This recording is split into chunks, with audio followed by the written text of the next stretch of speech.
Threads are a very important part of a Perigee application. They're managed, independent code blocks, completely separate from other threads. This is a key part of the application design process, as one thread can be shut down without affecting another thread. One thread can crash without taking down the application or other running threads. Perigee manages threads internally. This allows for the application to track its running state, restart threads if they're down, and allows programmatic access to manage them. Let's take a look at thread management within Perigee. I've created a brand new Perigee application, this time with a hosted web API. You can find this blueprint on our documentation page. You can see when I started our Perigee application that our Swagger web API also started as well. To demonstrate thread management within Perigee, I've created a brand new endpoint called task control. You can provide the name of the thread and whether or not you want to start or stop that thread. If you remember, we have a recurring thread called running. Let's go ahead and start and stop that from the web API. So you'll see it's running in the background. Let's provide the name of the thread, running, and tell it to stop. You'll notice Perigee immediately jumps in and requests cancellation of the running thread. It allows it to complete its work before shutting it off. We can also start our thread back up the same way. Notice it started right back up. It'll log out every 5 seconds again. Back in the admin controller, I've gone ahead and added a few new methods. The first one is called cron. The cron method allows us to dynamically add threads to the system. In this example, we're taking the name of the thread, the cron string, and what we want to log out every time that it executes. It's as easy as saying add managed thread.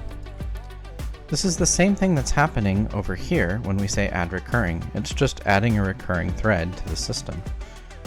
You, the developer, have complete control over the threads and the management system. You can add or remove them at any point. Our other two methods are simply to remove threads and to list all threads in the system as well as how long they've been running. Let's go ahead and check this out. Alright, Perigee is now running. Let's go ahead and execute our new cron endpoint. Let's add a thread called A and say to run every minute. Let's also log out A.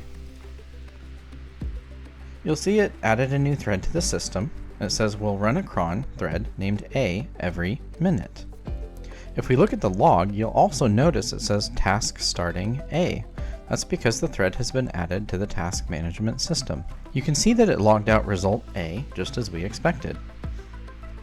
Because this is a thread like any other thread, we still have control over it from our start and stop endpoint. Let's go ahead and stop A. Or start A.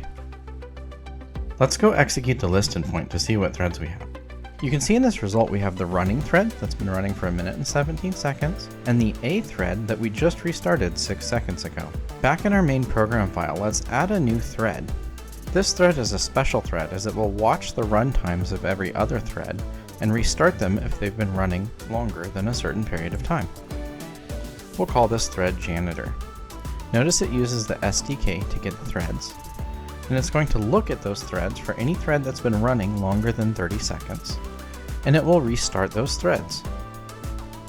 You can see the janitor is restarting our running thread as it had been running longer than 30 seconds.